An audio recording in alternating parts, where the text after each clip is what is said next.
Hello दोस्तों, कैसे हो आप सभी। उम्मीद करता हूं कि आप सब ठीक होंगे। हमारे YouTube चैनल पर आपका स्वागत है।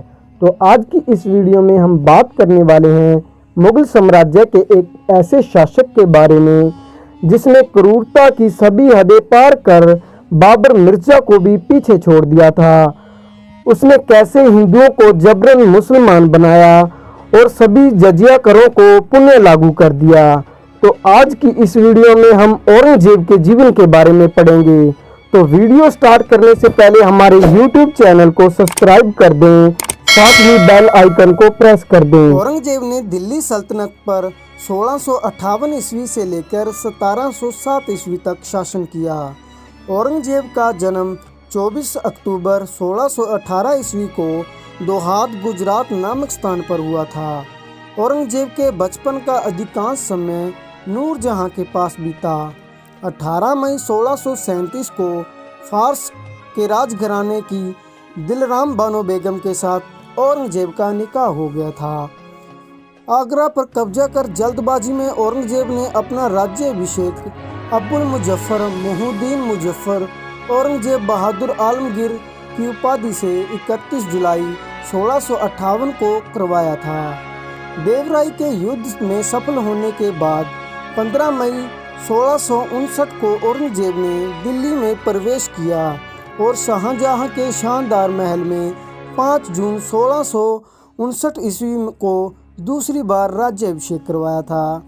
औरंगजेब के गुरु का नाम मीर मोहम्मद हकीम था। औरंगजेब सुन्नी धर्म को मानता था। उसे जिंदा पीर कहा जाता था। जय सिंह एवं शिवाजी के बीच पुरंदर की संधि 22 जून 1665 ईस्वी को संपन्न हुई। मई 1666 ईस्वी को आगरा के किले के दीवान ए आम में औरंगजेब के समक्ष शिवाजी उपस्थित हुए। यहाँ शिवाजी को कैद कर जयपुर भवन में रखा गया। औरंगजेब ने 1689 ईस्वी में जजिया कर को पुनः लागू कर दिया था।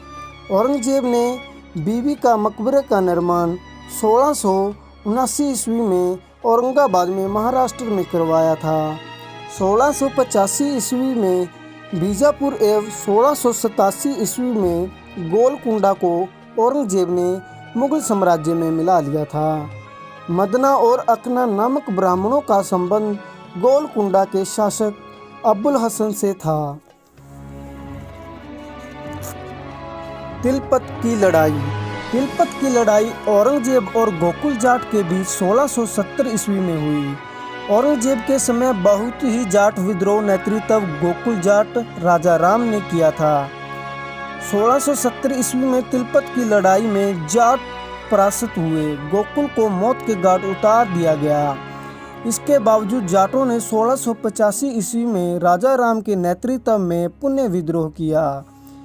इन जाटों ने सिकंदरा में स्थित अकबर के मकबरे को भी लूटा। भरतपुर राजवंश की नींव औरंगजेब के शासनकाल में जाट नेता एवं राजा राम के भतीजा चूड़ामन ने डाली। औरंगजेब के समय में हिंदू मनसबदारों की संख्या लगभग 337 थी, जो अन्य मुगल सम्राटों की तुलना में अधिक थी।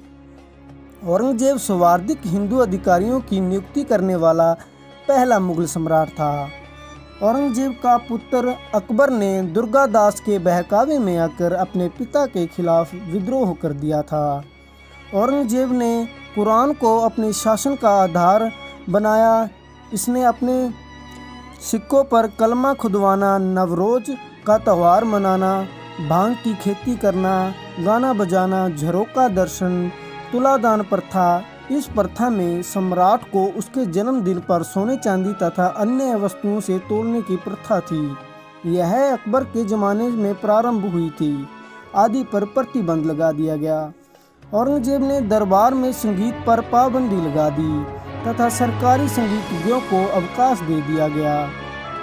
भारतीय शास्त्रीय संगीत पर फारसी में सबसे अधिक पुस्तकें औरंगजेब के ही शासनकाल में लिखी गई। औरंगजेब ने स्वयं वीणा बजाने में दक्ष था। औरंगजेब ने 1665 ईस्वी में हिंदू मंदिरों को तोड़ने का आदेश दिया था। औरंगजेब ने 1665 ईस्वी में हिंदू मंदिरों को तोड़ने का आदेश दिया। इसके शासनकाल में तोड़े गए मंदिरों में सोमनाथ का मंदिर, बनारस का विश्वनाथ मंदिर एवं वीर सिंह देव द्वारा जहांगीर के काल में मथुरा में निर्मित केशवराय मंदिर थे। औरंगजेब की मृत्यु 20 फरवरी 1707 ईस्वी को हुई। इसे खुलदाबाद, जो अब रोजा कहलाता है, में दफनाया गया। औरंगजेब के समय सूबों की संख्या 20 थी। औरंगजेब ने दारुल हर्ब, जो काफिरों का देश, को दारुल इस्लाम का देश में परिवर्तन करने का अपना महत्वपूर्ण लक्ष्य मानता था। तो ये वीडियो कैसे लगी? वीडियो को अंत तक देखने के लिए धन्यवाद और हमारी नई वीडियो के लिए हमारे YouTube चैनल को सब्सक्राइब कर दें, साथ ही बेल आइकन को प्रेस कर दें।